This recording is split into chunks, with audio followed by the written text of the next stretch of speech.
Join me as we talk all things true crime.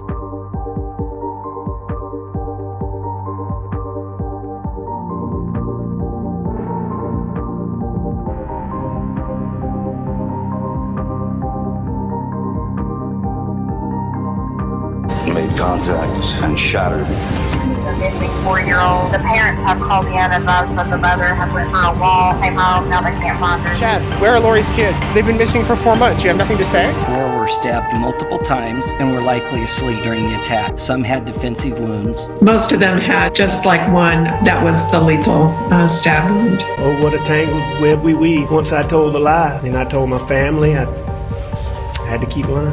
What's your name? Is it Dean? We haven't cleared anybody.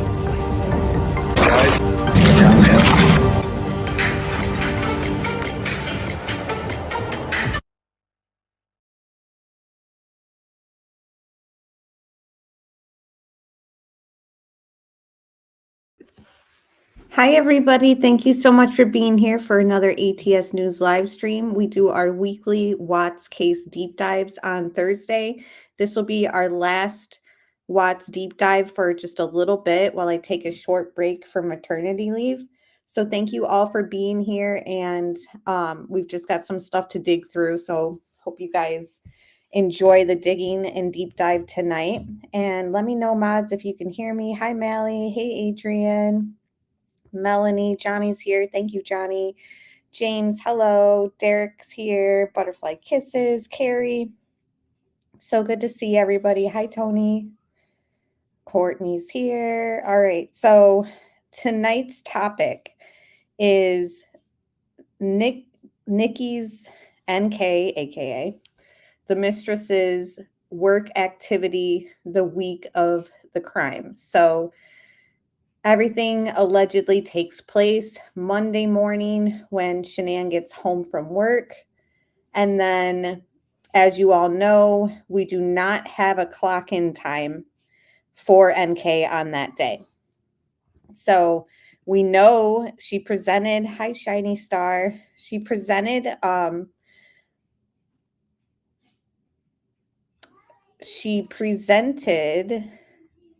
and Haley May reporting it for what? Go for it. Anyways, she presented her clock out time on Monday as 3 o'clock. She gave that to the FBI agent Mark in her first interview. And she also backed that up with her friend Jim was waiting for her at the house. And when she got home at 3:45, she speaks to Chris Watts. So what we know is she, like I said, never presented a clock-in time for that day.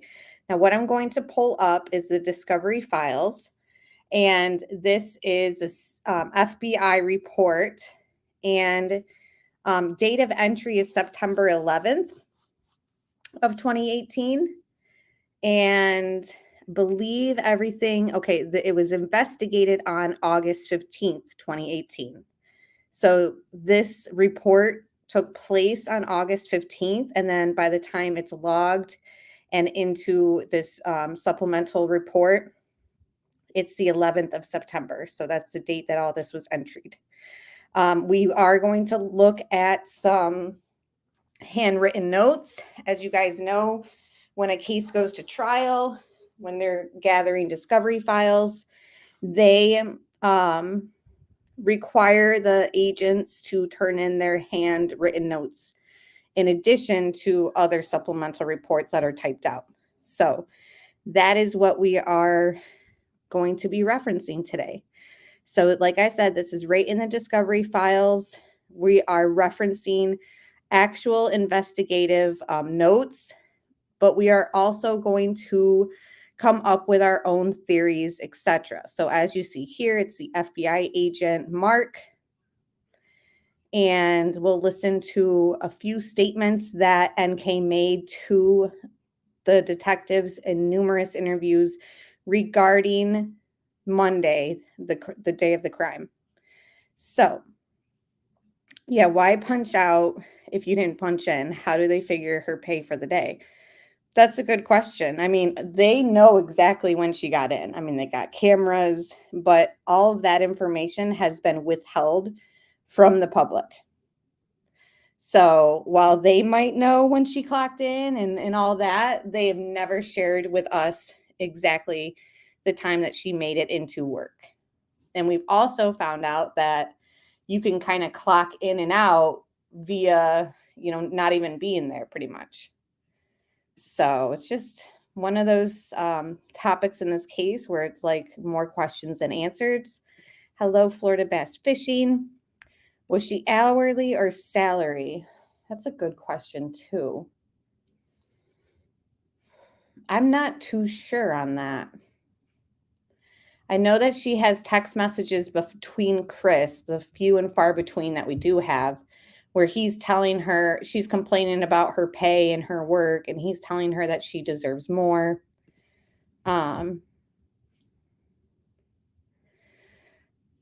I wonder if she ever didn't clock in before. That's a good question too. It'd be nice to see sort of a pattern of everything. Hey, Melly, good to see you.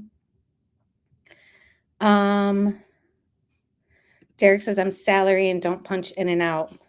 Yeah, see, my totally different field, but my husband also is salary, but he has to like swipe a badge. But that's also to gain like access to like a building and stuff. So I don't know. We don't really get much clarity on it. They never press her about clocking in and stuff and when she clocked in. Hey, Holly, good to see you. Cement Shoes, good to see you. All right, so the other thing that I want to talk about too is her being sick. So we'll get to that. So it says this document serves to memorialize notes taken by SSRA Todd Sandstintz, I'm probably mispronouncing his name, Special Agent Kevin Hoyland, and Special Agent Philip Jones pertaining to captioned investigation that do not necessarily pertain to documented interviews or other substantive reports. So, just looking through these handwritten notes, it's talking about the phone found under the cushions. It talks about Nicole adamant Chris was cheating. These are all handwritten notes. No signs of struggle, cleaning fluids, no blood.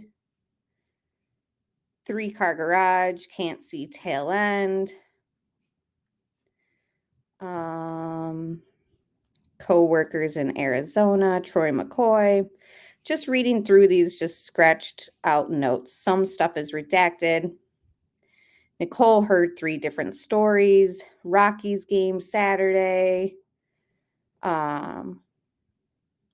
Cameras with a question mark next to Tony's name, which I believe is an Anadarko worker. Lots of phone numbers redacted. Co-workers of his. So Philip Jones, or Philip, Philip Jones, the special agent, wrote these notes. Tony Husky, redacted. Retired cop. Nichol Kessinger called in sick today. Last badged in. Oh, so this does show that she badges in and out. Last badged in yesterday at noon. So this is sort of what we're honing in on, hence the title. So she, like I said, this report was on the 15th. All these notes were taken on the 15th.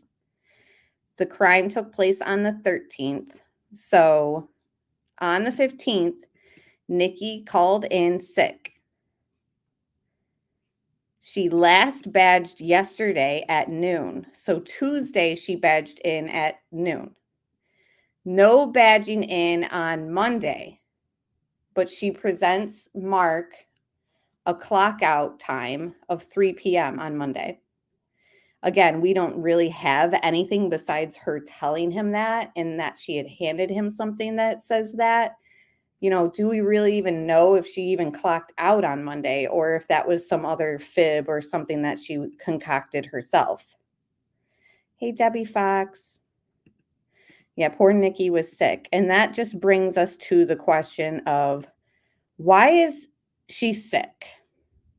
Now, a lot of people could argue, well, she's wrapped up in this case and it's horrific. And she's, the poor mistress and she had no idea that he was going to do this. At this point, when she left at noon, and why is she getting there at noon, for one? Last badged at noon. Such a random time. So then she badged out at noon, I'm assuming, because that was the last badge. There's nothing saying that like she badged in at noon and then badged out at 3. So interesting that they only have record of her last badge being at noon on Tuesday. So why did she abruptly leave Tuesday? I'm assuming the last badge is perhaps her leaving, and that's the last time they have of her there. She did not get her interview until what? The 15th? Wednesday? When she calls in? Hold on, let me double check that. I want to make sure we get accurate information.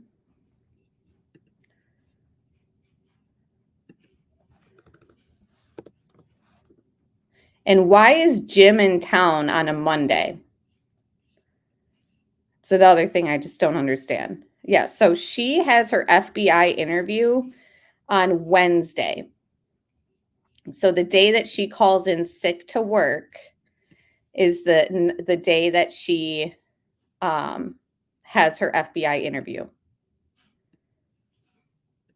So what we have of NK in her work is she presents Mark on in her interview that Monday she left at 3. Tuesday we have here that she last badged at noon. Wednesday she calls in sick.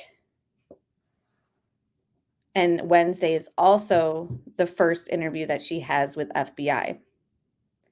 And the thing too that I find interesting, and hello Roxanne, good to see you, is she has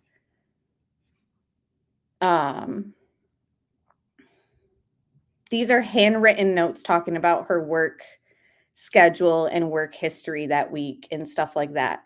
There's nothing in the written out supplemental reports that talk about any of this stuff that's on this handwritten page. So, and as you guys know, Kobach never pushes her on what time did you clock in?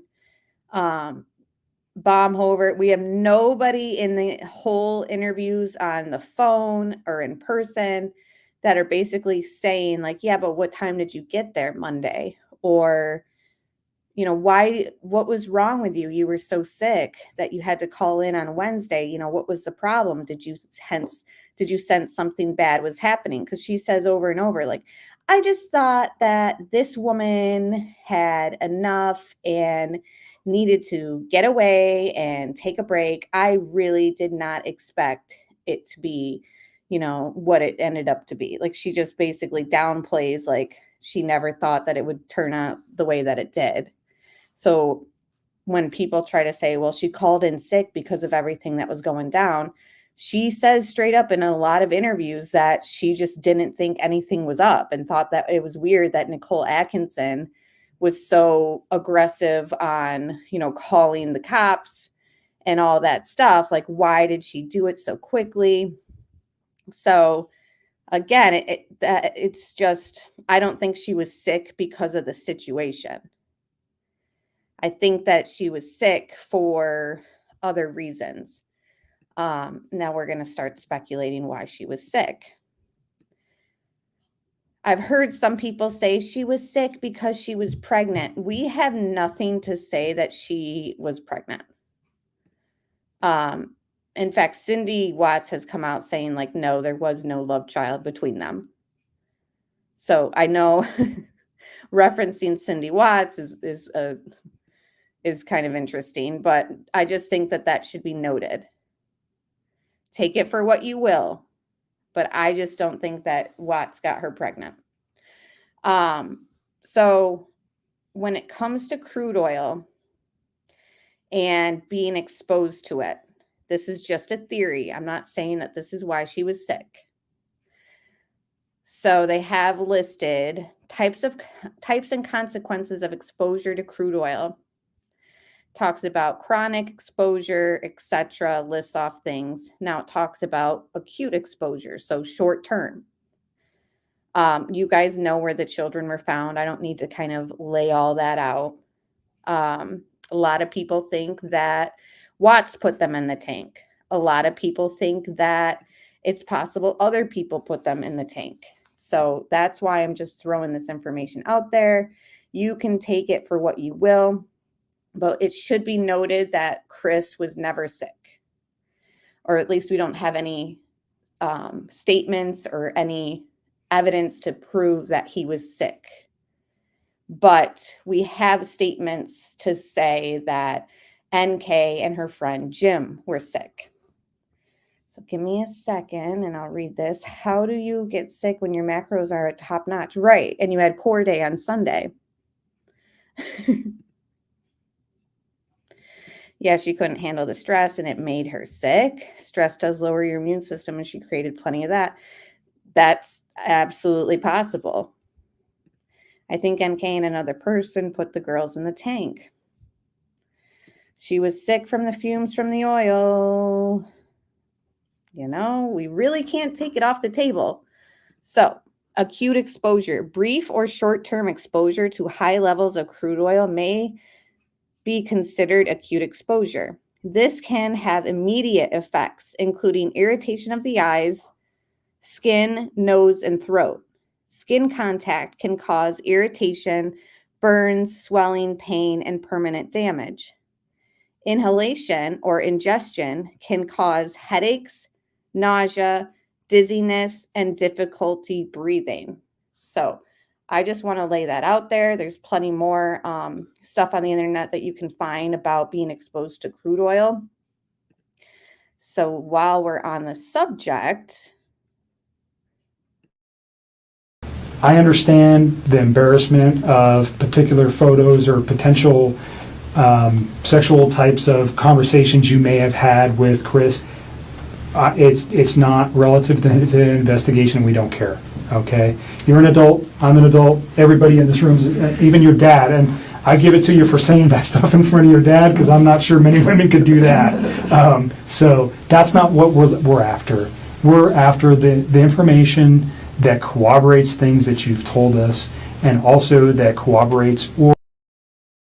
I hate her little laugh that she does when he says, I give you a lot of props for saying that in front of your dad. She's like, listen.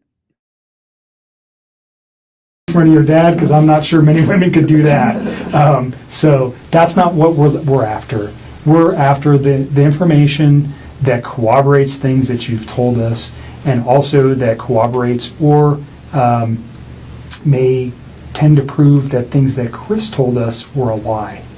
You understand that? Mm-hmm. And that's maybe going a little bit far. I usually won't tell people that, but because of your reservations, that's what I'm looking for. If I can disprove something he's told me by a phone records don't lie. People do. Okay? So if I can disprove something that may be important, that's what I need it for. I'm not saying I can. Has it happened before? Absolutely. Is it critical in cases that I've worked in the past? Yes. Thank you, Curious Christine, for becoming a member, and thank you to Cement Shoes for being a member for 9 months. I didn't see these banners. And for Melanie, thank you so much. 11 months. I really appreciate you guys. So other people have noticed that her face is red. I don't know if that's her being irritated or what. Hi, Sherry. But just noteworthy in my opinion. So that's why I want it. Okay? Again, you don't have to give it to me. You can tell me I don't want you to have it. Go get a warrant. I'm not even going to tell you if I go get a warrant, try to get a warrant right now. I'm just asking for you to consent. And again, we can write right here what you're willing to give me, which is the text messages and the phone log. And unfortunately, again, the attachments on some of those text messages. And I'll write it on there, and then you'll just sign it. Okay, do you understand the questions there? Do you have questions about any of the things that it says? You understand you don't have to do this, you're doing it of your own free will.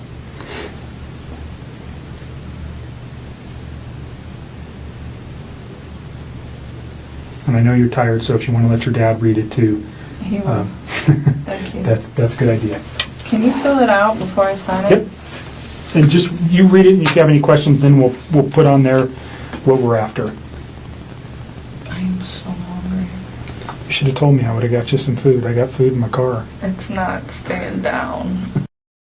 So it sounds like she's got some nausea. Remember all the symptoms we listed off for acute exposure to crude oil? Again, I'm just throwing this out there. It's not staying down, but she's so hungry.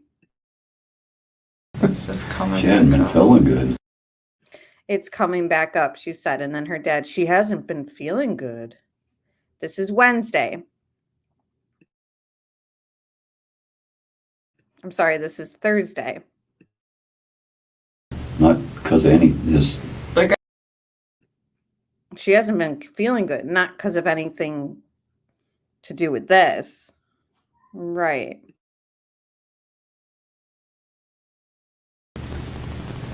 I'm so hungry. You should have told me. I would have got you some food. I got food in my car. It's not staying down. It's just coming. she hadn't been feeling good. Not because of any, just Like, I got sick prior to this whole thing happening, and then I think all of this compounding with the Stress. fact that I'm sick, it's just not good. I've not really been eating or sleeping much at all. She was sick before all this thing happened. Really? Because you went to the gym on Sunday and to the IMAX theater with your family on Sunday, and everything was fine.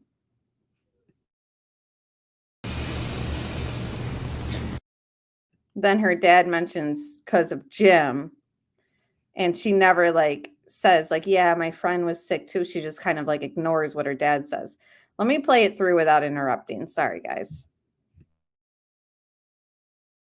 Then we'll put on there what we're after. I'm so hungry. You should have told me. I would have got you some food. I got food in my car. It's not staying down. It's just coming. she hadn't been feeling good. Not because of any, just Like, I got sick prior to this whole thing happening, and then I think all of this compounding with the Stress. fact that I'm sick, it's just not good. I've not really been eating or sleeping much at all.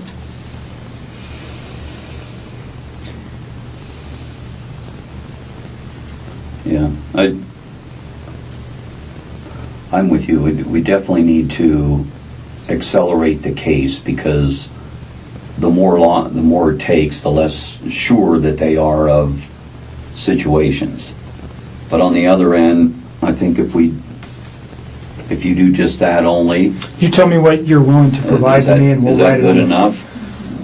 I just want, our text conversation, and then, I guess, our phone call records. So I'm going to put. So the time and date of the phone call records, and then our text message. Could we get photos of him? Huh? Could we get photos of him? Off of Would that? you mind if we got his photos that he sent to you? Oh, well, they'll be in that text message thing. So all his photos were sent. There was no apps or anything else used that you guys were sent. Straight up lie. There was no apps or anything else. She says no. What about the secret calculator app? Yes, Watts was putting those pictures into his calculator app and storing them, but there was also a web browser which was private, and there was also ways to communicate through that app with people, much like Snapchat. Chris had a Snapchat. NK lists off social medias in her interview that she doesn't have. She leaves out Snapchat. So she's like, I don't have Facebook, I don't have Instagram, blah, blah, blah. And she never listed out or explained if she had Snapchat. So if this went to trial, all of that would have been able to have been uncovered. But I don't believe for a second that they didn't have means to communicate through other apps and stuff. She asked Chris to download that secret calculator app so that they could have their communications be private. So just don't know if I believe her. Thank you, Derek, for gifting 5 memberships, and welcome to those members. And thank you so much, Sherry, for the super sticker. Appreciate you. It was all just text. And last week when we talked about the date that they had together and how she searched Shanann Watts after her and Chris had been intimate that night, she also, it was noted in the discovery files that, what did it say specifically? It talked about pictures that he had sent her. So I don't know if they found those pictures through text messages, like she's saying that they would find them in, or other means, but they definitely found risque pictures of Watts. And of course, we've never seen that. Nothing she says is ever the truth, right? Why did she tell Watts she was going to Jim's on Tuesday? What was she running from? Right. She mentions a safe house. She mentions how she's going to stay with Jim for a while. Text messages? Yeah. Okay. So it'd be an attachment to a text that he sent you? Pretty much. But everything is in the text and the phone call records. All right. So that is the end of that clip talking about her being sick. Just kind of wondering why exactly. And Kobach never pushes for it and never says, oh, so Jim, who your alibi is when you got home from work that day, was sick also. So we'll just refresh on that whole Jim talk as well real quick in a little clip. Or Jim's information? No, I would really not like to involve him in this. Okay. He does not know about this. He doesn't know any of this is occurring. Okay. I was So literally... he knows certainly through the media that something's occurred. Yeah, he's with Chris. Out of town. He's probably has Okay. no idea. He doesn't know Okay. who Chris is. He's not, I do not know. So he's just a friend of yours. Yes. He does that not was need to coming to do your this. apartment and doesn't know anything about Chris. Does he know anything about Chris? No, Okay. nothing. Absolutely And not. we've known Jim for years and years. You're not dating him or anything like that? No, It's just a he's friend. one of my very good friends. My dad knows him. He's a great guy. He works out of state a lot, so when he's in town, we hang out. But when he's in town and he's off of work, to save time, so I give him the key to my house, 1, because I trust him and he's one of my best friends, and 2, because sometimes he will just meet me there. So Jim works a lot and isn't in town always, so she leaves him her key. And of all weeks that Jim is in town and happens to be at her house with a key, it's the week that Shanann and the girls are murdered.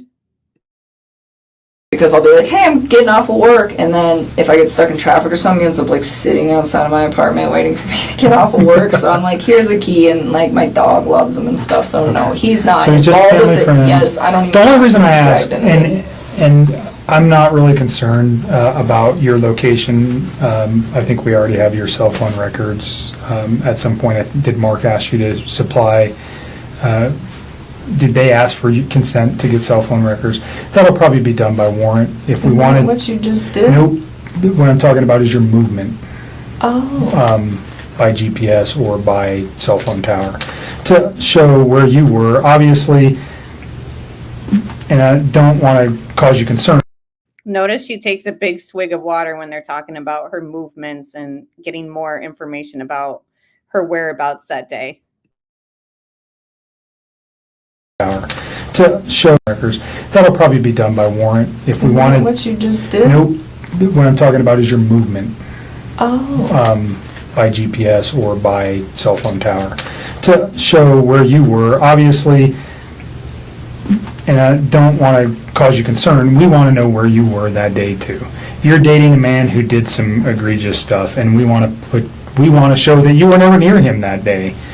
Period. I mean, you guys can track my. No, yeah, I mean that was something we will have to get a warrant for, anyways. I'm just saying, if we asked for it, would you have any objections to that? No, you can have it. So. I'm a pretty boring person. Well, it sounds like you just went to work that day and then you came home and you were there at 3:45. Yeah, give or take 5 minutes. Right. But yeah, so 3:45. I meet Jim there. Yeah, I was. And so totally- Jim is understand from an investigative point, he could be a person who could say, yeah, I was there at 3:45. He doesn't know Chris. He doesn't know anything. He could say with one phone call, yeah, she came in at 3:45, done. Totally. Do you know what I'm saying? And I don't have to ask anything more than, hi, Chris, my name's Kevin, or Jim. And I'm not saying you have to go to Just leave Jim but alone. If Jim at does some not need to be wrapped up in point, this. if at some point I needed Jim's info to, let's say we couldn't find your phone records, would you You tell me can who have Jim them. was? I will give them to you. Would you tell me who Jim was if I If couldn't you get him? had to. Okay. I don't really want to Great. involve him in this, so it's not Perfect. fair to She's pissed. Look at her. That is not fair to him. What about the victims? him. That's not, no, if I do not have to do that. That's fine. Yeah, so anyways, Chris was like, Or Jim, and I'm not just saying you leave have to Jim go to alone. Susie's. Just leave Jim but alone. if Jim at does not some need to be wrapped point- up in this. If at some point I needed Jim's info to, let's say we couldn't find your phone records, would you You tell me can who have Jim them. was? I will give them to you. Would you tell me who Jim was if I If couldn't you get him? had to. Okay. I don't really want to Great. involve him in this, so it's not Perfect. fair to him. That's not, no, if I do not have to do that. That's fine. Yeah, so anyways, Chris was like, call me. And I'm not saying you have to So anyways, go to Susie's. Just leave Jim but alone. if Jim at does not need some to be wrapped up point- in this. yeah, James, she changed the subject real quick. All right. So, what we got now? Let's go through this little timeline. We're going to go back to Sunday night before Shanann even gets home. Around midnight, a neighbor heard a gunshot. This gunshot is documented in logs, investigative logs in the Discovery. We have a whole live stream on it. If you've never seen that information. Dealers, here we go. Alright, she's done. Freaking Chris. Hold on. All right, so this is the timeline. Very brief one. Midnight, a gunshot is heard. 1:45 in the morning, a suspicious white SUV or truck is parked near the highway, near the entrance of their neighborhood. There is also a live stream on that you'd have to reference if you want information on that. That tip was called into the tip line under suspicious truck SUV, white, by the way, white, parked near the highway near the Watts neighborhood. As you guys know, Shanann gets home at 1:48 in the morning. 6 a.m., what was it, 6:16 it said on the screen? NK makes a 1-minute call to Jim at 6:16 in the morning. It pings her phone in Frederick. The same tower that it pinged when she admittedly said she was at the Watts house. Look at her smiling here, how I paused it. I'm sorry, what's funny? The neighbor, Betty, sees a gray, steel gray truck, smaller than Watt's truck, she described it as. That was there until she says maybe around noon on Monday. So we also know that NK is sending texts to Chris while he's in Nate's house looking at the security footage. We have the proof through their text messages that was taking place. Allegedly, she gets home at 3:45 from work, and Jim is there. She leaves work early on Tuesday. Her last badge was at noon. Wednesday, she calls into work. Wednesday evening, she interviews with FBI. So that's sort of a rough little timeline that we kind of have going on. So around midnight, there's a gunshot heard. 1:45 in the morning, suspicious white truck parked near the highway, near the Watts neighborhood. Shanann gets home. 6:16 in the morning, NK's phone pings near Frederick, in Frederick. Betty sees a white or a gray truck. She's sending text to Chris when he's in Nate's, looking at the security footage. She clocks out of work at 3, allegedly, gets home at 3:45. Jim is there, leaves work early Tuesday at noon, calls into work sick on Wednesday. Admittedly, in this interview on Thursday, she is saying that, yes, I've been really sick even before all this happened.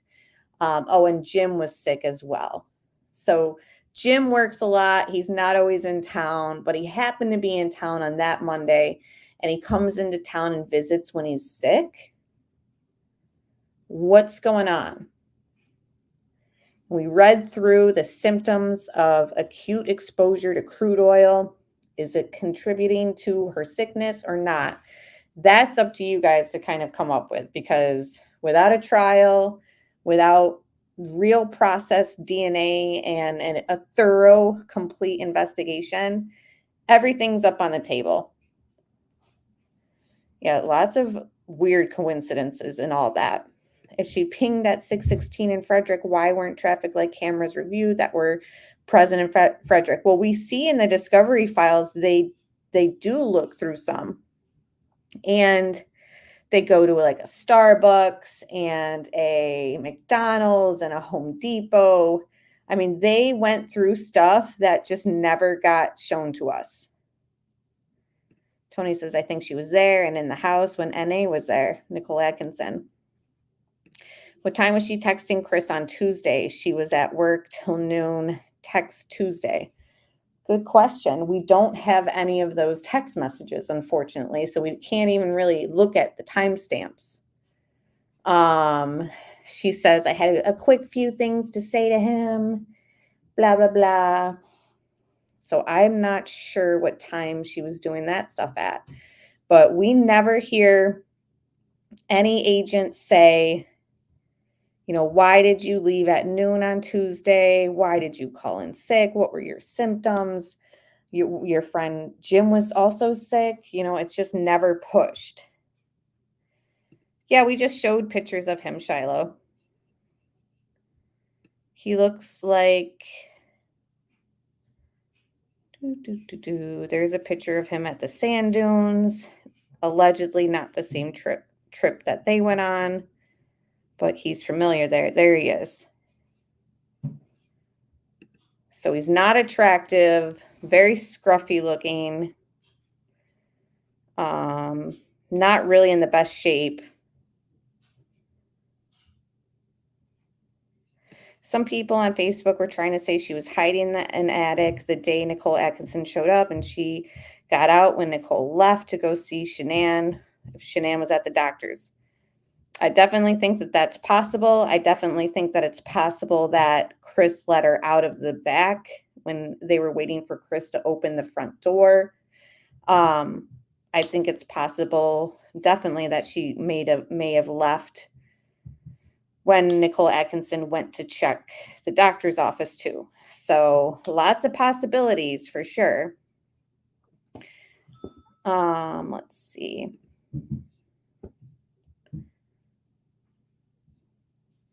Yeah, Sasquatch, kind of. Okay. So let's see what else. So I don't know. What do you guys think about her being sick and leaving work early Tuesday, calling into work Wednesday?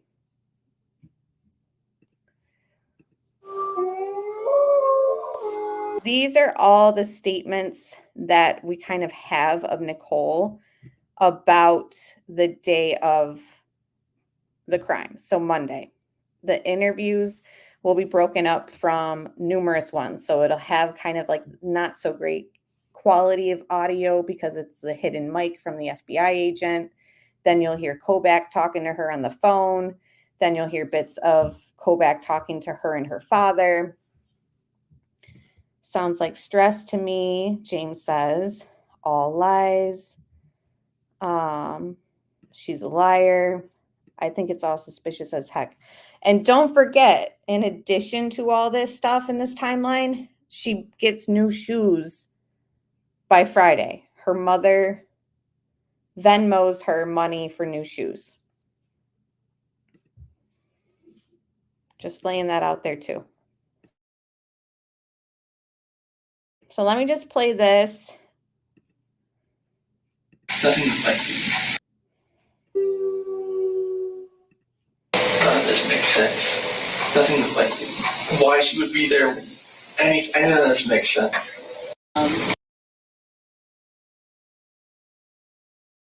Why she would be there. Why is Chris asking why somebody, a female, would be there? It can't be Shanann because she lived there. And then Monday, I think we shot each other like a couple texts at work, but him and I get real busy, both of us do at work. So it was just kind of like, and it was like just a mundane bullshit conversation, you know. And then Monday afternoon, I came home from work, and I was actually at a friend over my house who is not involved or knows anything about this at all. But like, I went to meet up with a friend, and then he texted me and told me something along the lines of like, my wife and my kids aren't home. And I was just like, okay. And that was on Monday. It was on Monday. Do you know what time it was? Honestly, I'm kind of upset with him right now. Just disappointed with him. So I'll talk to him right now. But probably, realistically, I'll tell you. It happened like right after I walked in the door to meet up with my friend. And let me see. So Monday, I got off work at 3 p.m. It takes me probably like 40 minutes to get home. And I had just walked in the door. So how about 3:45? That's probably about right. Okay. And so he sent that then. And I was like really confused, but I wasn't concerned at that point because it was just like mean. So she's confused but not concerned. Remember that. Curious Christine, yes. Don't you think, considering the timeline, he almost would have had help? Yeah, absolutely. And in fact, I'm not even convinced that the children were in those tanks on Monday. I think it's possible maybe Monday night, maybe Tuesday. We don't have a time of death for anybody, not even Shanann. So everything is, up for grabs as far as a theory. Right. Why you always lying? Exactly, Melanie. She doesn't seem sick then. Right. She seems completely fine. Although she's kind of quiet. Don't know. Was she feeling nauseous at all here? Doesn't really mention it.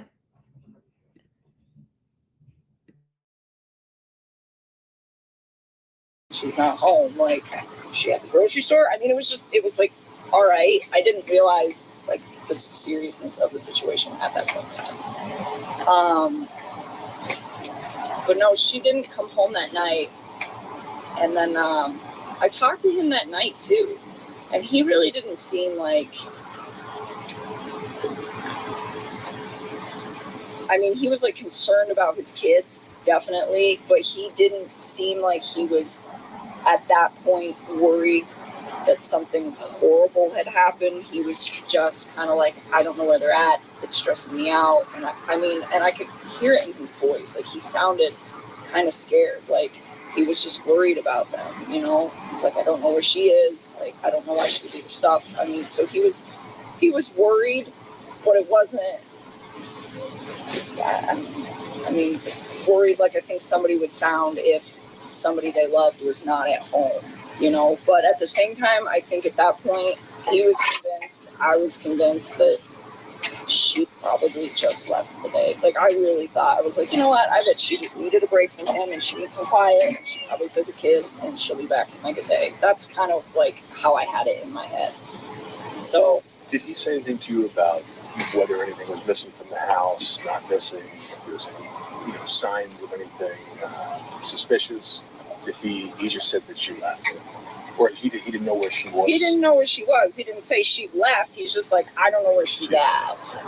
And the kids as well? Yeah. Okay. I remember NK specifically in this interview, always has to be reminded, like, and the kids too, right? And she's like, oh, yeah. So again, that also leaves me to think that maybe they left at different times with different people. I don't know. Different times of death, possibly. We'll never know. Another thing I wanted to know, hold on.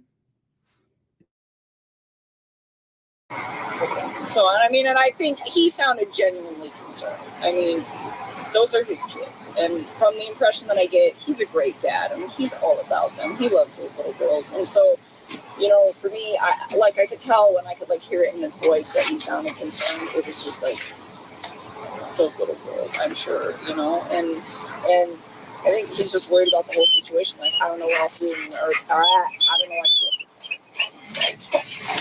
I can't get over it. And then since... I remember what I wanted to know. And thank you so much, Angie, for the super sticker and all your comments on the case. I know you study it a lot too.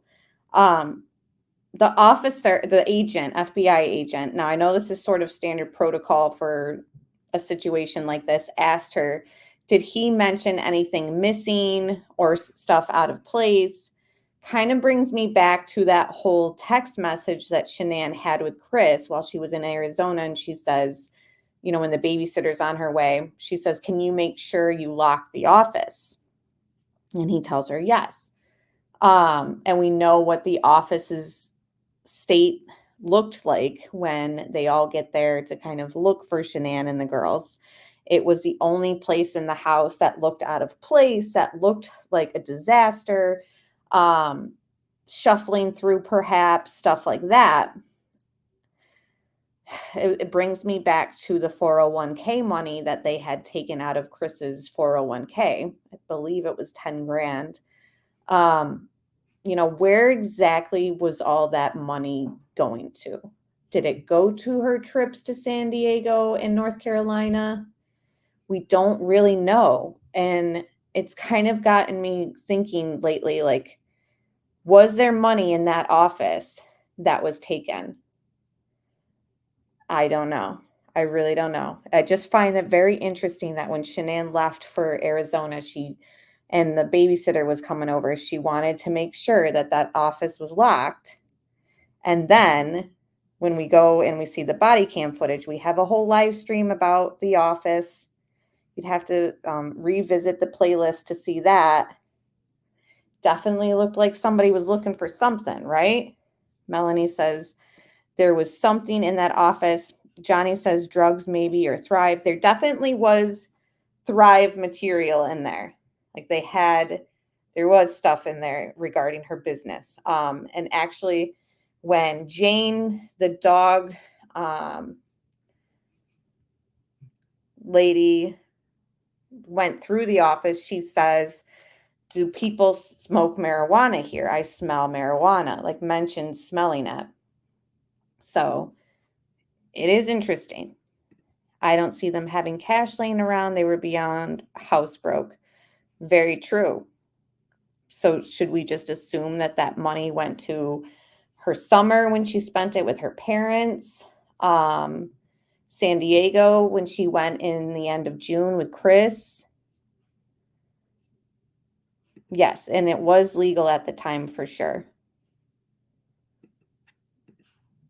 Tanya has a good theory too. I think that money was to pay people off to do a job for Chris. I definitely think, say there was cash. I don't know. Why would they take money out of the 401k and then have it in cash form in the house though? You know what I mean? But still, I think everything should be left on the table as a possibility.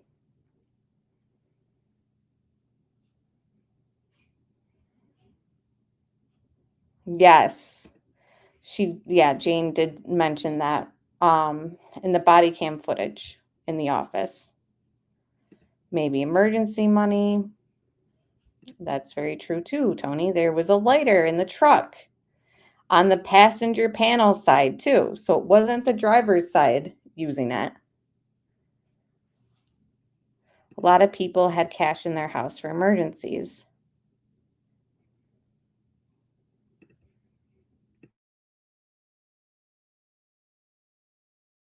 About it during that conversation that was different or that was odd or nothing? Did he say anything to you about anything with you and him? Like anything had changed or that anything was different now or nothing like that? Okay, so just seemed concerned and just yeah, like he was worried. You know, I mean, I was worried too. I just didn't. I thought she just left for a day. That's really what I thought. And then again, like yesterday, when she just like didn't come home, I was like, oh, maybe this is like something really serious. And again, I mean, like with my friends, it wouldn't be something that would draw attention if I didn't talk to them immediately. And I knew that they were going through separation. So the fact that one person is leaving for maybe a day, that doesn't seem out of the ordinary for me, just somebody to want to leave. The fact that all of her stuff was still there, though, that to me was kind of strange. He knew that she was going to leave. Did he ever say to you, like, Monday, she's going to be leaving, she's going to be going somewhere? Or... He told me they had a conversation in the morning, and he told me that she came home, like, really late, I think, that night. And he told me that, when he woke up, he was sleeping when she got back. And when he woke up, there was a text message from her that said I don't know if it was a text, I don't know. But she just said she asked him to wake her up before he went to work. And I guess he went to wake her up and she informed him that the child that she was carrying did not belong to him. And I asked him if he believed that, and he said, no, I think she's just saying that out of spite. So I don't know if he's telling me that because he's trying to, like, somehow make me feel better that maybe it's not his kid because he lied to me, or if that, like, legitimately happened. I don't know. But he told me that, and then I guess he said that she was going to, like, go to some friend's house or something, and I guess he tried to ask her about it a few times and wasn't really getting anything from her, so I think he left. But I don't think it was him taking off the kids for 3 or 4 days. I think it was like, this is what I'm doing today. I don't know. I'm not really sure. Did he say if that discussion they had in the morning, if that was contentious, if there was anything said, or any threatening or anything that was, significant in that conversation? Not really, but I mean, I'm sure finding out that the child that your wife is carrying isn't yours is probably painful, but he didn't express they were arguing. As far as I know, they didn't even really argue that much in the first place. They just had different opinions on how to do stuff, and it just wasn't working in the marriage. But he was never I fight with my wife all the time. That was never, ever something he ever brought up to me at any point. Monday morning. Do you know what time? No, I mean, so we used to randomly text each other throughout the day, but we both get really busy. So some days I don't hear a lot from him, and some days I don't text him until 2:00 in the afternoon because I'm just busy. And I remember I didn't hear a lot from him that day, which was that's not out of the normal for either one of us during the day. But at one point, I do remember he texted me and he's like, oh, it's been a really busy day. And then said some other stuff, which I'm sure you will find in my text. What he said, I don't know. It wasn't obviously anything that was alerting to me. But that's what I'm saying. At this point, I remember really key things. But if it's a conversation that I'm I don't remember exactly what was discussed, it's because it was probably just bullshit. Just talking to each other. Yeah. Small talk stuff. Yeah. But I remember. And who really believes that stuff that they were talking about on Monday was small talk, BS stuff? I know, Tony. I don't believe anything NK or Chris says or the district attorney. and some of CBI. He was busy that day, and we didn't talk that much. And then I clocked out at 3 is what my time card says. That's what I was showing Mark the other day. And I got home to go meet my buddy. One of my good friends was coming over my house, and he actually has the key to my house. So he was actually there when I got there. And who's that? My friend Jim. And so Jim came over, and I got home. He was there. He had like just walked in the door. And I remember like briefly after he got there, I checked my texts. I mean, briefly after I met up with Jim, I like glanced at my texts, and Chris said something about like my family's not home, or like my wife and kids aren't home, like something to that effect. And I told Mark, because he asked me for a time, and I don't have an exact time, but I remember it was like right after I walked in. That was a text message, though. Yeah, it's in a text. And it's like, it was like briefly after I walked in the door. So based off how long it takes me to get home from work and when I clocked out, it was probably about 3:45 p.m.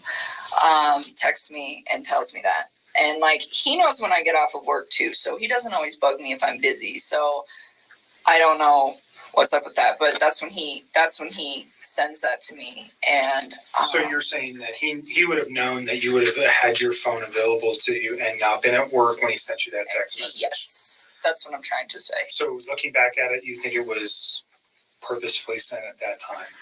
Oh, I'm sure. I'm just asking your feeling on that. Yes, and then he said, "Call me when you can," and I was. There was no other communication between you and him that morning on Monday morning. Well, there was, but it was like random, like. But nothing about this event. No. About like my wife's missing, or anything. Nothing. Okay. Nothing. And you knew he wasn't coming to the office because he had told you that Sunday night. Yeah, and then he goes, and so like they're only in the office for the morning. Like some days it's longer than others, but I would say by a maximum of 7:30 every single morning they're all gone, and they don't come back unless they have like a meeting or something that they have to attend. So like not seeing him for the rest of the day is not like an unnormal thing. Like, but like I'm saying, like we don't really. The only reason we interact was kind of like by an off chance thing. Like I don't work with him. So he, we talk like randomly throughout the day, but it was really sporadic. And isn't it funny how she just like downplays, like, I don't work with him. You know, any chance that we blah, blah, blah, it was just by chance. Hold on, let's hear that little line again. Like some days it's longer than others, but I would say by a maximum of 7:30 every single morning, they're all gone, and they don't come back unless they have like a meeting or something that they have to attend.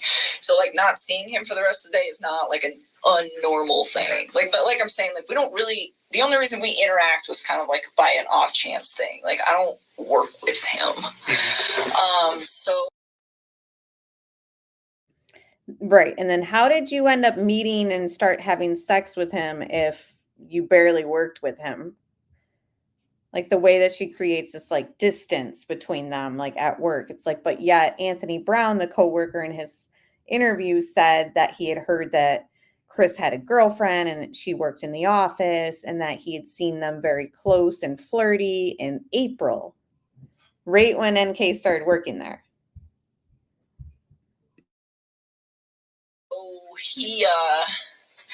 We talk like randomly throughout the day, but it was really sporadic, and he seemed pretty busy, so we didn't talk too much. Like I said, didn't put too much thought into it. It happens all the time. Waited till about 3:45, then sent that text to me, and yes, he does know that I will be home at that point, or getting home. Did you give Mark Jim's information?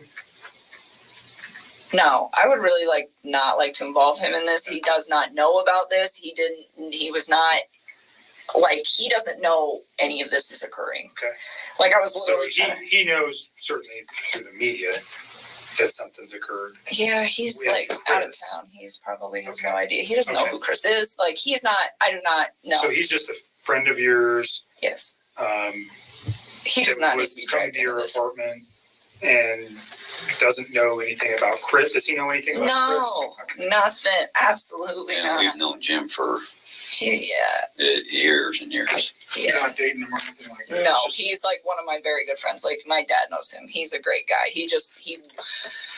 he works out of state a lot, so when he's in town, we hang out. But when he's in town and he's off of work, to save time, so I give him the key to my house, one, because I trust him and he's one of my best friends, and two, because sometimes he will just meet me there, because I'll be like, hey, I'm getting off of work, and then if I get stuck in traffic or something, he ends up like sitting outside of my apartment waiting for me to get off of work. So I'm like, here's a key, and like my dog loves him and stuff. So no, he's not involved with it. Yes, I don't even. The only reason I asked, and I'm not really concerned about your location. I think we already have your cell phone records. At some point, did Mark ask you to supply? Did they ask for consent to get cell phone records? That'll probably be done by warrant. If Isn't you want that what you just did? Nope. What I'm talking about is your movement. Oh. By GPS or by cell phone tower to show where you were. Obviously, and I don't want to cause you concern, we want to know where you were that day too. You're dating a man who did some egregious stuff, and we want to show that you were never. Right. And trust me, he's my best friend. Right. And like James said, but you never told him about Watts. He's your best friend. She also claims she never told Charlotte about Watts, remember? And then they end up finding out you did. And we have the text messages between you and Charlotte saying that you told him about Watts. You actually even sent Charlotte a picture of Watts in your text messages. So many times she lied. Never near him that day, period. I mean, you guys can track my stuff. No, I mean, that was something we will have to get a warrant for anyways. I'm just saying, if we asked for it, would you have any objections to that? No, you can have it.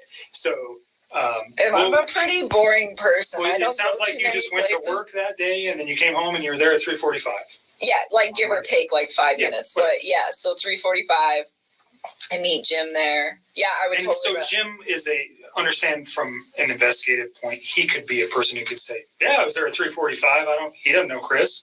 He doesn't know anything. He could say with one phone call, yeah, she came in at 3:45. Done. Totally. Do you know what I'm saying? Yeah. And I don't have to ask anything more than, hi, Chris, my name's Kevin. Or Jim. And I'm not saying you have to give it to Jim. Just leave Jim alone. Jim does not need to be wrapped up in this. If at some point I needed Jim's info to, let's say we couldn't find your phone records. Would you can have them. I will give them to you. Would you tell me who Jim was? If you had to. I don't really want to involve him in this. That was not fair to him. That's not, no. If I do not have to do that. That's fine. Yeah, so anyways, Chris was like, call me. And this is the 3:45 text. Yeah, he sent me like a few. I think there was 3 of them, and I don't remember what the other one said, but something about like, yeah, my family's gone, or I don't remember verbatim, but call me when you can, or call me when you have a chance, something to that effect. And so when he told me call me, I was like kind of alerted, where I was like, okay, what's going on, you know? But first when he told me like his family was like not home, that didn't really seem odd to me that his family wasn't home. It was really vague. I'm like, okay, like, are they? Right, Florida Bass says, I bet Jim was at the Lazy Dog. Oh, wait, no surveillance was reviewed there either. Complete incompetence.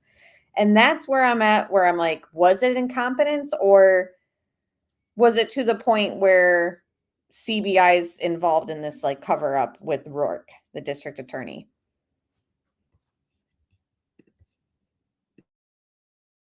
At the grocery store, like, elaborate. And so, you know, and then, but he says, call me like it's like an emergency, but then just says, but they're not there. And so I'm like really like floored by that. Well, not like floored, but just kind of like, he says, call me, so I'm concerned. And then he's really vague. So I'm like, maybe he just wants to talk to me. I don't know. I think it took me a little while to like really process the severity of the situation, just because this is not something that you expect to see every day. And the way that he talked to me made me believe that this is not what was going on at all. Okay, so you make a phone call to him and you guys have a conversation. I did. I stepped outside. This is 3:45. Ish. I mean, well, like, I think I actually interacted with Jim for like probably a good 15 or 20 minutes. I mean, he's my guest. He's in my house. So I don't think I called him right away. But like, I mean, I'm trying to balance the fact that I have my friend here, and then Chris is saying that something needs to be addressed. But to me, it didn't sound like an emergency. I mean, it's all the time. Like, people aren't home right now, so it wasn't like, oh my God, I have to take this call. It's an emergency. No. I mean, it was the way he said it. And I was like, okay. So I remember hanging out with Jim for a while, and then I stepped outside and I made a call, like, out on my back patio, and I called him, and he didn't answer the phone. And then he texted me back. Oh no, did he answer the phone? I don't remember. I think he missed my call, and then he called me back, or he just answered. Either way, it was a very short talk to him where he was just like, I have to go. The cops are here. And I don't remember if he said that on the phone or over text. I'm so tired. That's fine. You don't. But either way, like, it's the just cops. the context. Yeah, I mean, you guys will figure it out. The cops are here, and I'm just like, all right. And then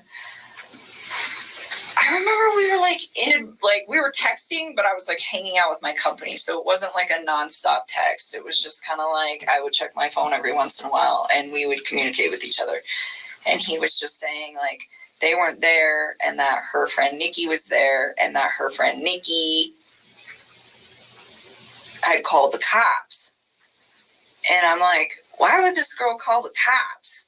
And, like, I honestly do not remember the order of operations on all of this, but I'm pretty sure the majority of our conversation that night until my friend Jim left the house, which was probably pretty late, I don't even know what time, like 9 or 10, was all via text. So you should have this via text. Like, I don't think we started talking again on the phone until, like, after my company left.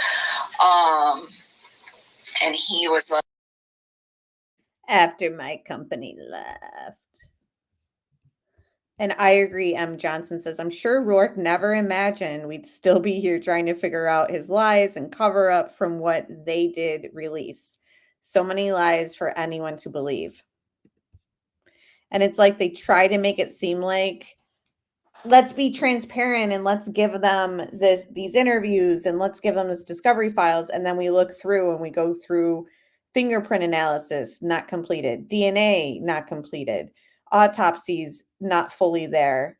Vivint records for the house security, sealed for eternity.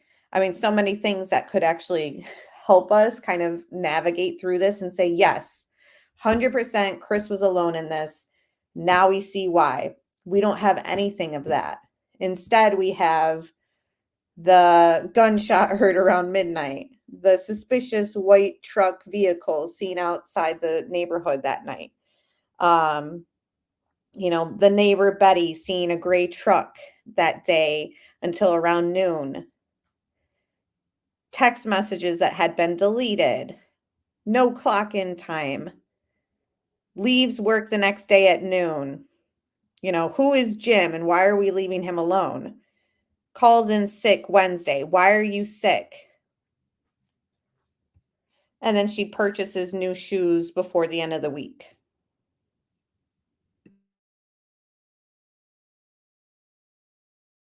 And I throw the shoes idea out there because of so many like Forensic Files episodes that kind of like compare shoes of the perpetrator, like the stones or soil found on them, to the stones and soil found at the crime scene. And that was a way that they connected them together because it was unique type soil, this and that. Was there oil that spilled on her shoe? Was there human material? I don't know. It's just all too many questions. Like, I don't know. He just started like giving me details about stuff, and I don't remember what order, but he was saying like Nikki was really upset and that the cops were there and that they were like searching the house. And I was just like, what? Like what? Why? And he was telling me that they had like had a disagreement or something like that. And then he told me like she was going to go to a friend's house. And I was like, okay, well, maybe she left, maybe she just like went to her friends. And then I think I don't remember, but I think he was the one that told me that her cell phone and her purse were still there. I think he told me that. He told you her cell phone and purse were still there? I think he did. I don't remember. What's the significance of that in your mind at that time? At that point, I thought this woman was really trying to get out of this house. Okay. That's what I thought, because he said that they'd had a disagreement, and I was just like, okay, well, I mean, I leave my cell phone at When home. he said disagreement, did he tell you what it was about, or? Not at that point. Not at that point. So, again, like, you guys are going to have to check these texts, because it's all, like, my brain feels like a mashed potato right now.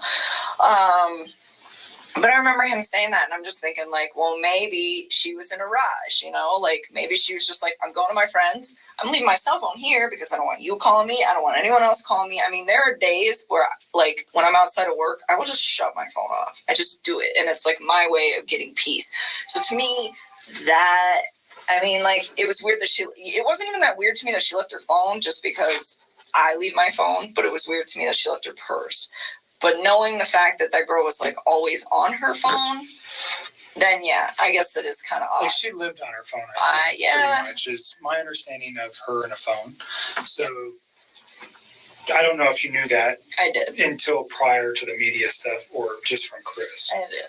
So, did that strike you as odd? But you're thinking maybe she just left. I just thought she needed to, like, get away from the situation. I mean, that didn't seem that awkward to me, that a couple that is going through a separation would be like, I need to leave. I just need some space. Like, Let's go back to the phone calls on Monday afternoon. Yeah, so he's, like, texting me a lot of this information, and I'm starting to kind of freak out. And it's not like I'm freaked out, like, oh, she got murdered. I mean, that is not what I thought. It's like, okay, like, the way I looked at this, like, apparently his wife had been gone since midday. What was when she got, like, reported missing. I didn't know that. Like, the way I looked at this, it was, I got home from work just now. I mean, he didn't say that, but I interpreted, I just got home from work. And my family is not here. So when we're texting for, like, a few hours, like, the cop thing was kind of weird. But he's like, Nikki insisted they call the cops. Nikki insisted they call the cops. And I'm like, okay, you know, and I'm just trying to figure out, well, like, what role does this woman play in this situation? Like, is she... Did you know who she was? No, I don't know any of his people. Like, this has been pretty, like, tight wrap for a while, which is probably a really good thing. But anyways, I didn't know, like, who she was. And so, like, I started asking him, I was like, well, where do you think your wife is at? And he's like, I think she'll be back tonight. Like, I think she's, like, out with somebody. And he was telling me that they had a disagreement. So I was like, well, I remember telling him, I was like, you should make sure that you have wait a minute. No. So all that happened, and then it starts getting kind of laid out. And I remember we talked for text for a while, and part of this conversation, and then it moved to the phone. I remember telling him, because he was like, I think she'll just be back tomorrow. I think she's just going to be gone for the night, like, with a friend, you know? And, did like, he name the friend? No, he didn't. And, like, because I don't think, he made it sound like he didn't know, like, what friend's house she would be at. I absolutely agree. Again, M. Johnson said, all the sealed documents are suspect. Would that evidence blow the case up and expose NK, and they couldn't have that? I think so. Or others exposed and it was too much and Rourke just wanted it over. I think it's a little bit of everything, and also pressure from Big Oil to shut this down.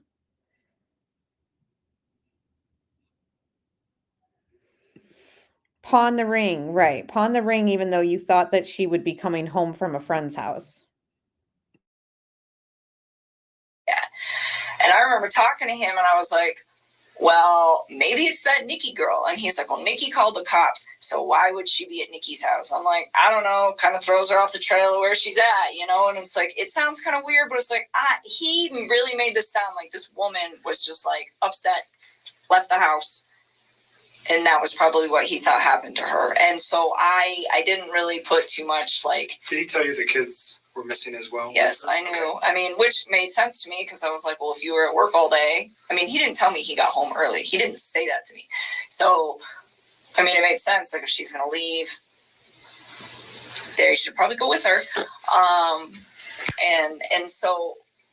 I don't know. I feel like I wish I should have like processed all of this earlier, but I just don't feel like when one of my friends is gone, I'm like, oh my God. Okay. So we can move past that. What else? On Monday night, so a couple things. I told you he had like texted me and I gotta pause it. I was gonna type it out in chat, but it's just too long to kind of type. Melly asked, why are they sealed again? So as part of his plea deal, they sealed the children in the full autopsies of all of them. So people have also commented like that's a strange stipulation to have as part of his plea deal. And then the home security log, which would show activity in the house after Chris left, that was sealed because it was pushed through to the judge as if this goes to trial, we don't want this information getting out there to the public, and it was vital information to their case. So it got a seal. And then when it ended in the plea deal, it never was unsealed. And his phone records, we've never seen his full phone records either. And then at the end of the night, he had called, or I had called. I think he called me, but either way, we were on the phone with each other. And like at some point when we were on the phone, he was like, do you want to FaceTime? And I remember I was laying in bed, and I was just like, you know what? Okay, let me turn on the light. And I remember I turned on the light, and we FaceTimed. And when we FaceTimed, he didn't really say much. Like, it was almost kind of awkward. I don't even know why I didn't think of this earlier, but it was very short too. It was super brief. And like, I remember what's short? What? What is short? Like a couple of minutes or 30 minutes? Oh no, I bet it was only probably like less than 5 minutes. I think it was only like a couple of minutes. Okay. And I think we were like talking a little bit, but he was laying down on a mattress that didn't have any sheets on it. And I was like, okay. So I was thinking like, well, maybe he's in bed. I don't know what's up. But I remember asking him like, where's your sheets, you know? And he's like, oh, I washed them. And then this is the part I don't remember if this sentence right here came in this FaceTime conversation or if it came in a phone conversation prior to the FaceTime conversation, but regardless, this next sentence came on Monday night, and I'm so sorry that I cannot always remember chronological every little detail. That's okay, it's understandable. There's so much.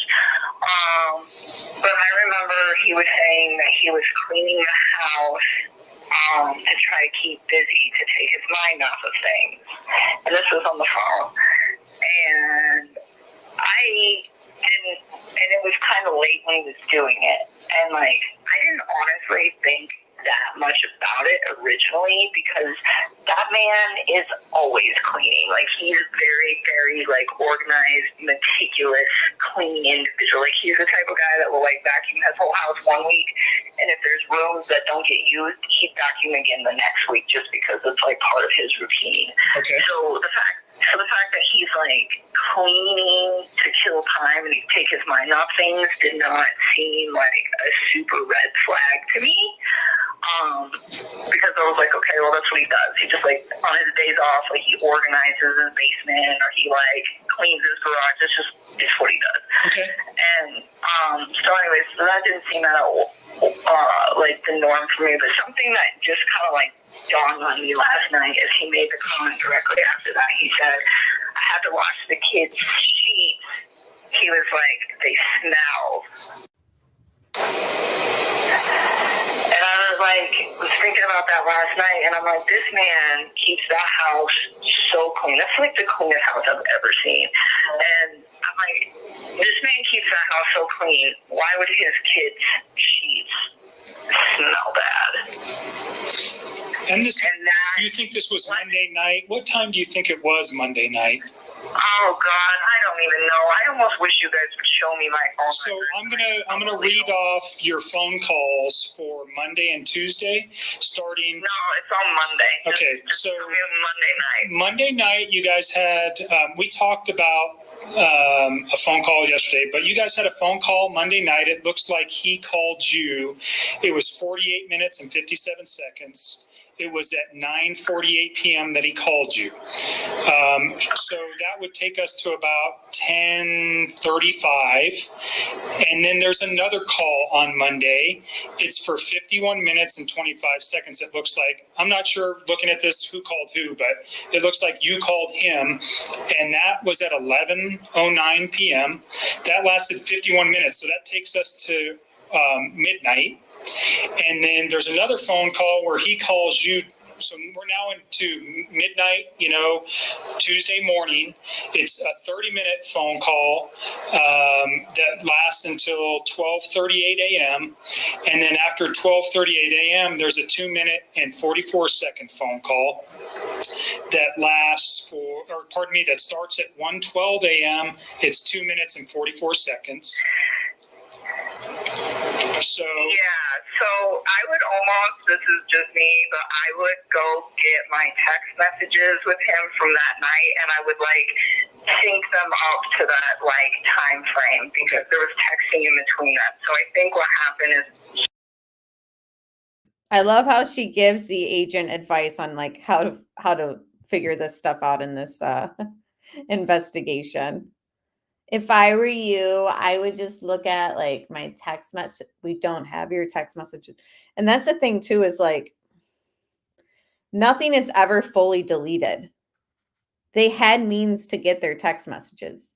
In fact, Chris even says he didn't even delete the text messages, but since we've never seen his phone, we don't know if that's accurate or not. But NK told him delete everything, and he claims he didn't in his interview with in the prison interview. He called me on that first call, and then there's that gap between the first call and the second call. In that gap, that was when we FaceTimed for a few minutes, and that was when I got up out of bed because I was just having trouble sleeping, and I went and did laundry. That's what I did. I went I just put some clothes in the dryer, and then I think I called him back, and then we continued to talk. So that little gap right there between those two big phone calls at the very beginning of the night, not the very beginning of the night, but the big one. I just noticed this picture here is sort of a rarely seen photo of Watts. This video was made years ago, so I don't know, certain things have just kind of faded away as far as images and stuff. This was from their trip to the sand dunes when they camped. NK taught him how to light a fire. He'd never lit a fire before. People speculate that maybe Jim was with them. We don't know that 100%, but it's been speculated on. The first two, so in between that gap, there's a quick FaceTime. So you think that 2-minute and 44-second is the FaceTime? The one at the very end? Yeah. Well, so there's I don't even think the FaceTime's on there. Okay, the FaceTime occurred in between those two big phone calls. That I do know. Okay. Because it was one big phone call, and then there should have been there's a FaceTime, and in the FaceTime short, it's only a few minutes, and then there's probably just a few more minutes. And that's probably. So there's a few more calls on Tuesday. So 1:12 is the 2-minute and 44-second call. That lasts till approximately 1:14, and then there's a long gap until 1:50. So another 45 or 35 minutes, and then there's a 7-minute phone call. That phone call lasts till 1:58. a.m. And then there's a 10-second phone call at 2:07 a.m. followed by, I think he calls you and maybe leaves a voicemail or something, or you don't pick up. So there's a 10-second call. And then directly after that, there's a 10-minute and 24-second phone call.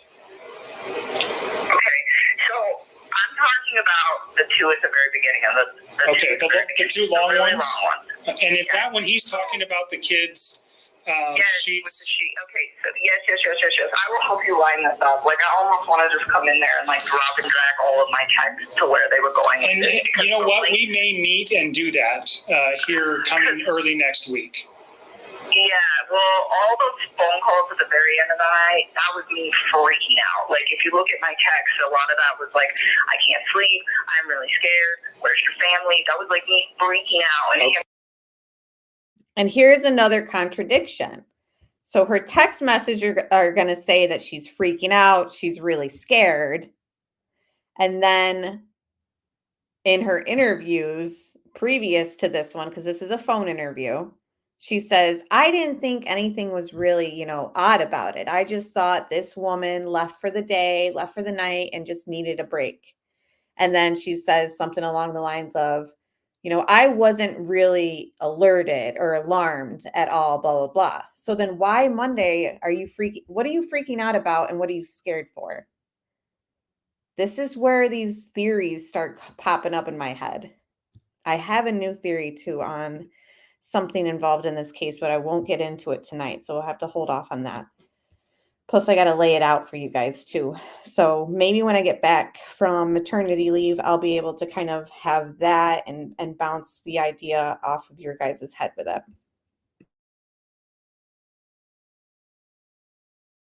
Also, I know I always say your guys's, like, that's just kind of how New Yorkers kind of talk, or me, myself, somebody left me a comment saying, like, you should try to say y'all.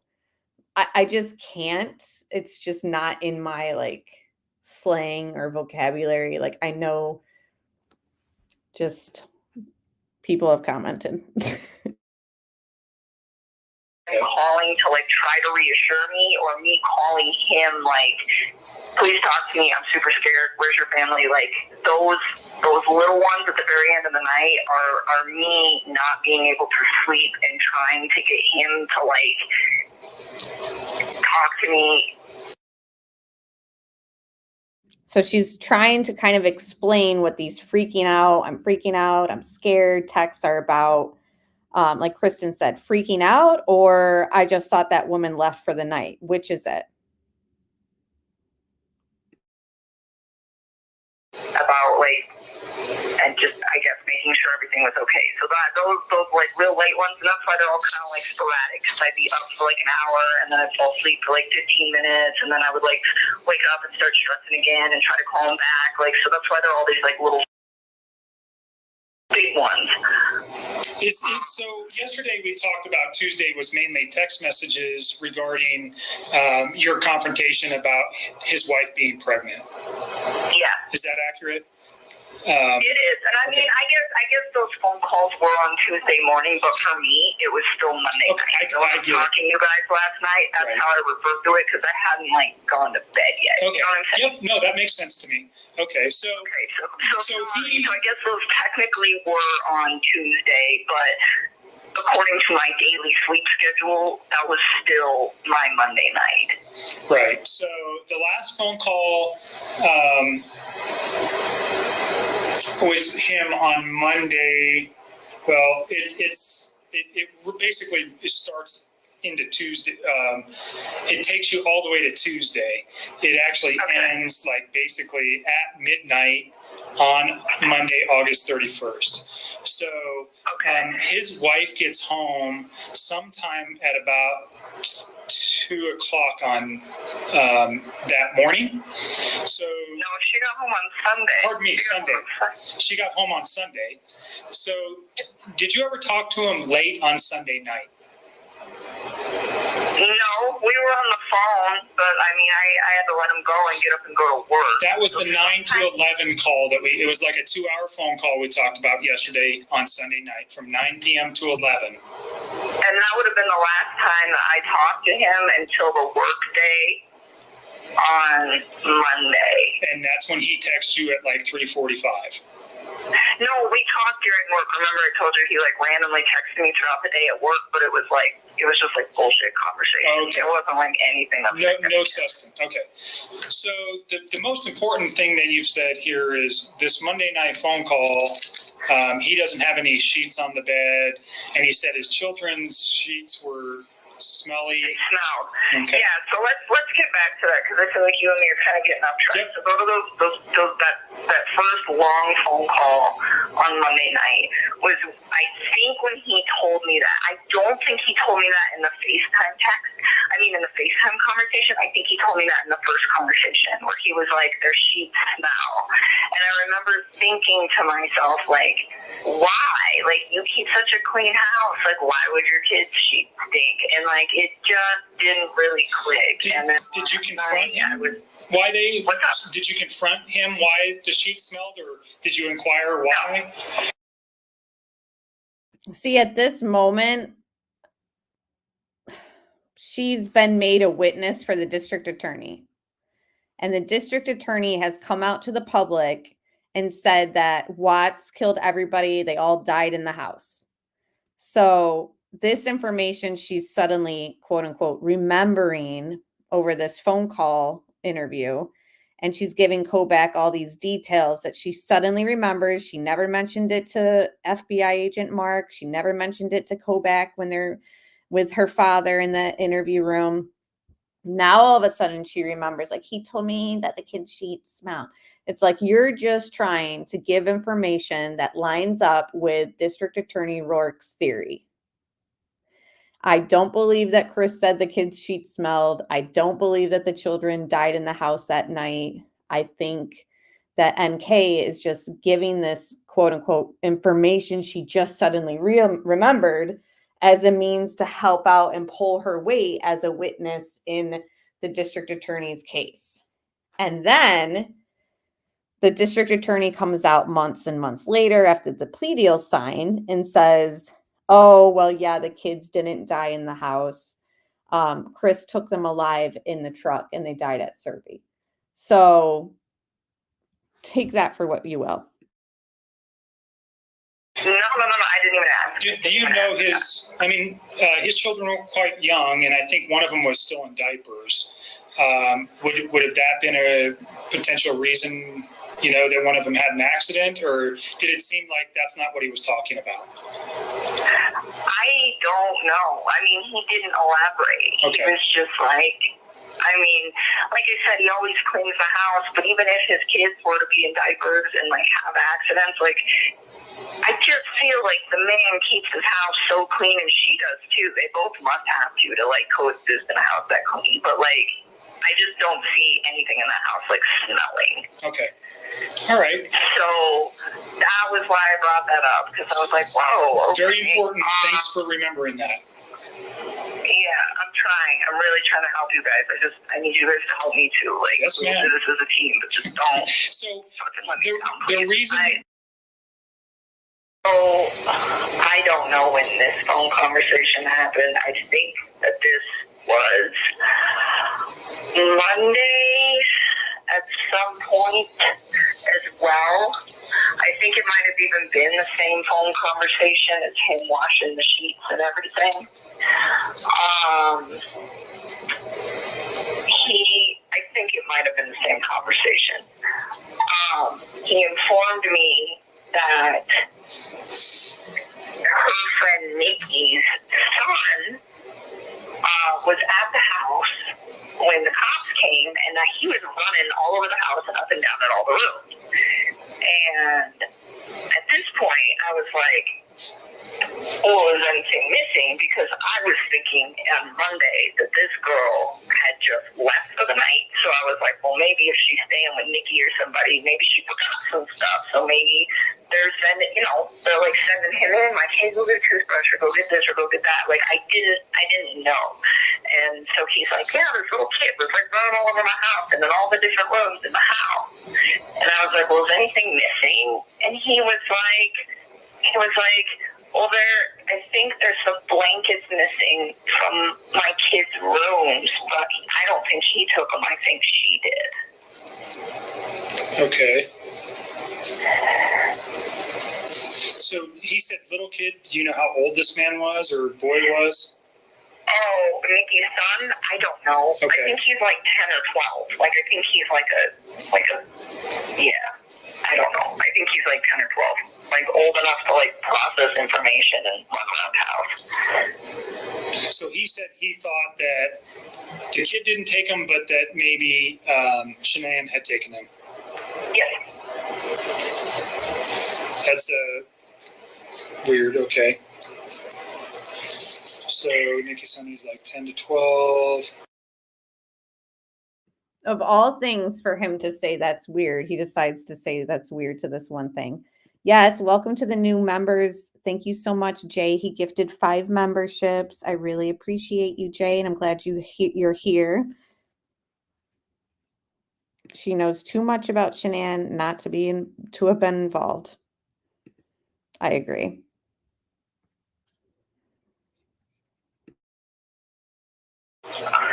And I'm just making some notes. Just a sec. Take your time.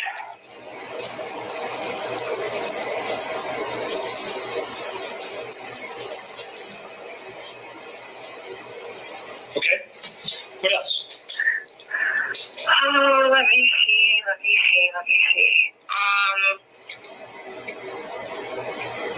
I don't know. I feel like I have a list in my head and I almost wrote it down. But So put it up.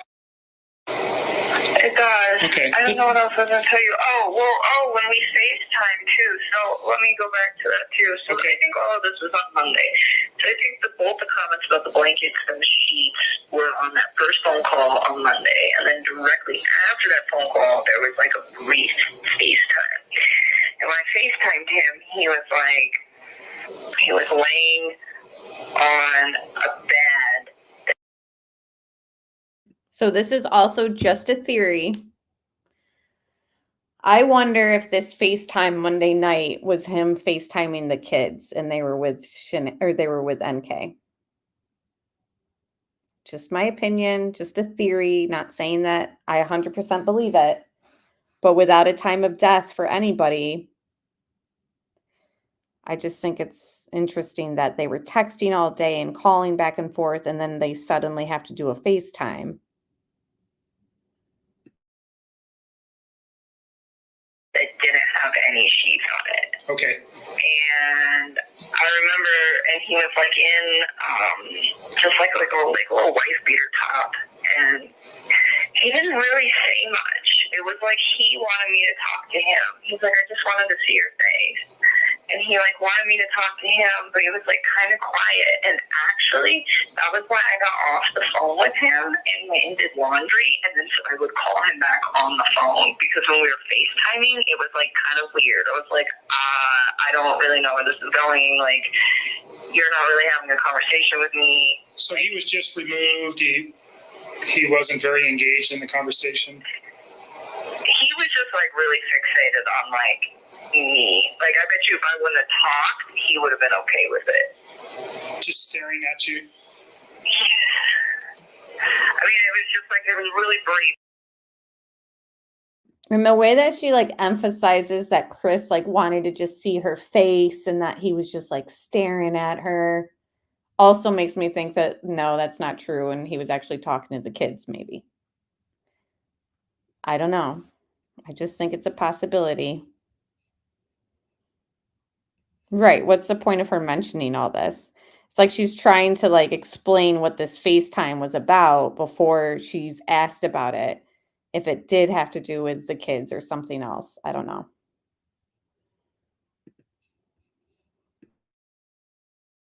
Too. Like, it was super short, and I was just like, this is not going anywhere. And I remember telling him, like, I will call you back, but let me go do some laundry. So I, like, got out of bed and went and threw some clothes in the dryer that I forgot to put in the dryer prior to laying down. And then I don't know, I think I might have did like one or two other real quick things, and then I got back in bed and then called him back on the phone, and that's when that second long phone call starts. Okay.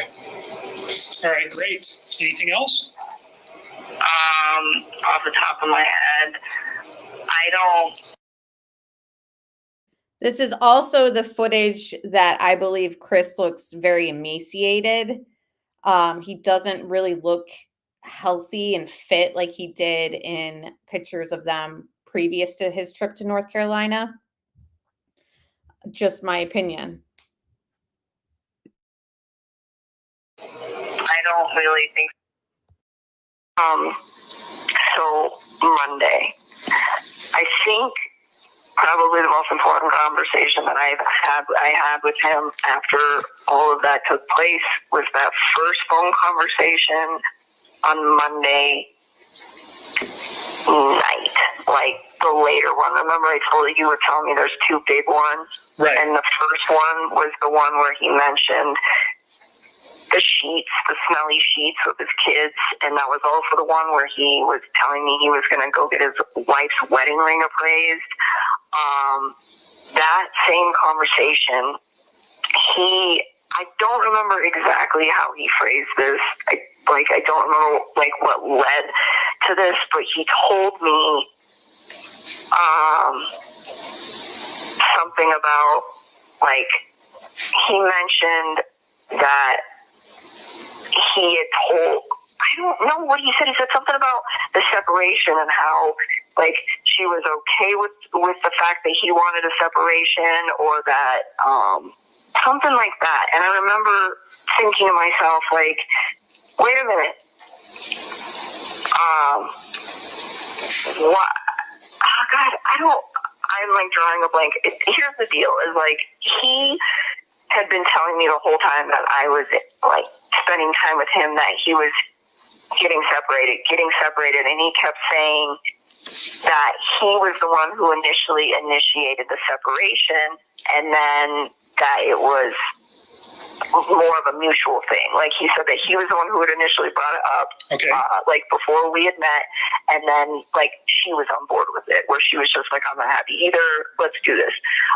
And then I remember telling you guys that when he was going to go to North Carolina, I kind of backed away from the situation, and I was like, hey, I think you should try to fix things with her because you have a really beautiful life with her, and I think you should try to fix stuff. And he kept telling me I don't want to, I don't think she wants to, and I was just please try, just please try. I just thought he had such a beautiful life, and I was willing to just leave his life. I was like, if you work things out with your wife, I'm gone. And and that's fine, and he'd always be like, well, what about us? And I'd be like, don't worry about us. Try to fix stuff with her. And he said, okay, I will. And then when he went to North Carolina, he told me that he sat down and had a conversation with her, and that he told her that he wanted to fix it. That is what he said to me. He told her that he wanted to fix it, and she said no, that she still wanted the separation, and that she was ready to file for divorce. So I was under the impression when he got home from North Carolina that the divorce was filed. That was what I was under the impression. And so then on Monday, when we were on that one phone call where he was just saying all sorts of weird stuff, he again, I don't remember exactly what was said, but it was something along the lines of she was okay with the fact that I wanted the separation. Right. And then I remember asking him, I was like, wait a minute, when you were in North Carolina, you told me that you tried to fix it with her, and she was the one who said that she didn't want to fix it. Okay. And he's like, no, and then he goes, no, I just told her that I still wanted, to continue with the separation. And I'm just thinking in my head, he lied to me. God, he fucking lied to me. He lied so much. Okay. So that just struck you as another lie?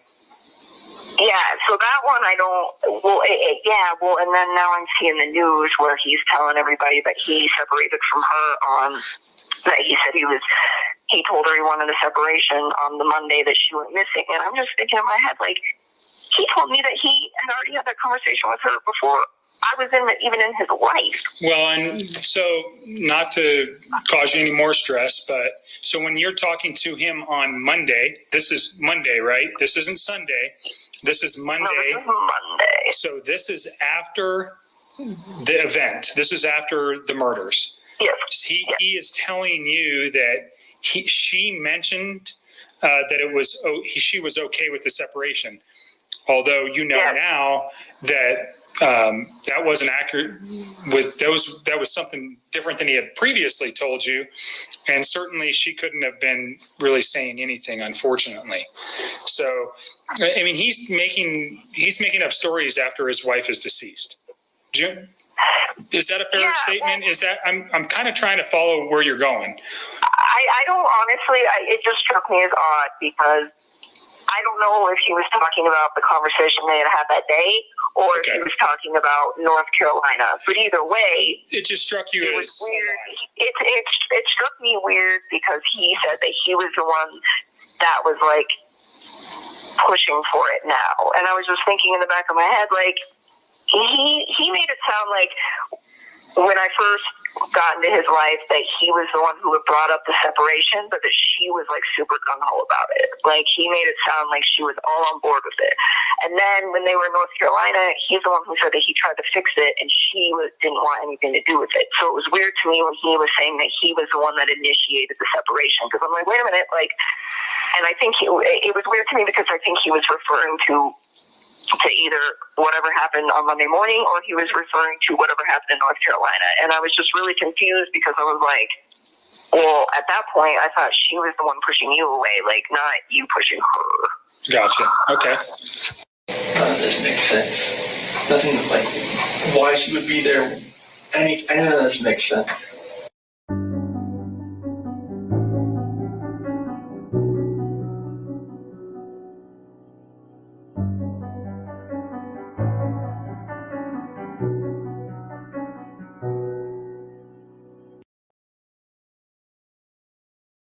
All right, everybody. So again, let me just pull it up again as we're closing out. Go back to these handwritten notes. No clock in time. We actually have never even seen what she presented to Mark, the FBI agent, of her clocking out at 3. I mean, let's face it. She claims she did. Left work the next day around noon. And then she calls in sick on Wednesday. And yeah, we're just wondering, why her and Jim were both sick, why Jim was even there on Monday. Just a lot of strange things kind of surrounding her whole work schedule and even Jim's work schedule. My friend, he's like my best friend. He works a lot and he's out of town. So when he is in town, I give him a key to my place. She also mentioned that he had just gotten to her place as well, like right before she got home at 3:45. But then in the same breath, she also says he has a key to my place because sometimes he would just be waiting around for me to get home. So now he can just, go in. So, but that day he didn't really have to wait around long because you just said that he got there like a little bit before you did. So just a lot of strange things. Jim is also her alibi pretty much that she was home at 3:45 and we never hear from Jim. Just a lot of, incredibly strange things that are just strange. Yeah, none of this makes sense. Exactly. She got that one part right? But yeah, guys, so yeah, why would she be there? None of this makes sense. Who is she? And at that point, NK was made a witness for the prosecution, possibly given some sort of immunity deal, I believe. Of course, that's not been proven, but I just think that that's why they kind of didn't push Chris on certain statements he made involving another she, and didn't push NK about certain things that could have been cleared up. Instead, we're here questioning them. So when I get back from maternity leave, I don't know how long this transition is going to be, but I'm going to get back to you guys as soon as I can, and we can pick up on our weekly deep dives into this case as soon as possible. I might even have to arrange it, where the baby's with me when I'm live, and we're just going through maybe the interview with Tammy or NK's interviews, something where it's easier for me to kind of multitask, but also keep in touch with you guys and do our deep dives. So if you guys think that that's a good idea, you want to go through some of the interviews we haven't gone through, kind of like a live reaction type thing, we can definitely do that when we pick back up with our deep dives on this. Thank you, Jay. So take your time, Amber. We're all excited and happy for you. Thank you. Yeah, they never asked Chris to elaborate. Take care of you and your family. Thank you, Deco. Yes, that's what I'm hearing, Jackie. It's going to be a transition. But I will be back, and we are definitely going to be going back through some of this stuff that we just haven't even touched on. So there's a lot still that we haven't really gone through. Yeah, thank you so much, Tony. She said all the best on Tuesday. And thank you guys for always being here for our weekly deep dives and on my other cases also. It's going to be strange not streaming every night and talking to you guys weekly, but everything's about to be strange. But anyways, guys, thank you again. Tomorrow, I'm shooting to go live at some point in the evening. It might be at 7. It might be at our regular time, 8. We'll see. I might do a listen and react to Wade Wilson's recent phone call that was put out the other day. We haven't done that one yet. Or it might be a Gypsy Rose deep dive. I don't know.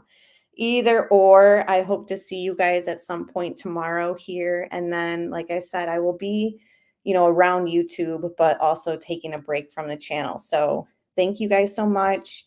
Again, this is a written note by an FBI agent. This is in the discovery files, and we don't have a typed out supplemental report referencing any of this information regarding her work schedule that week. It's just kind of this one written note. Took me a little bit to find it in those files, but yes. Let's see what this says. Plainclothes officer today, tomorrow to Friday. I don't know what that means, but either way, all very interesting. I appreciate you guys being here. Thank you to everyone who donated. Thank you to those who just hit the like button. Special thanks to my moderators and to the members. And I will see you guys hopefully tomorrow night. If not, I will be around, and I hope to see you guys when I come back around after the little leave that I take. So good night, everybody. Thanks again.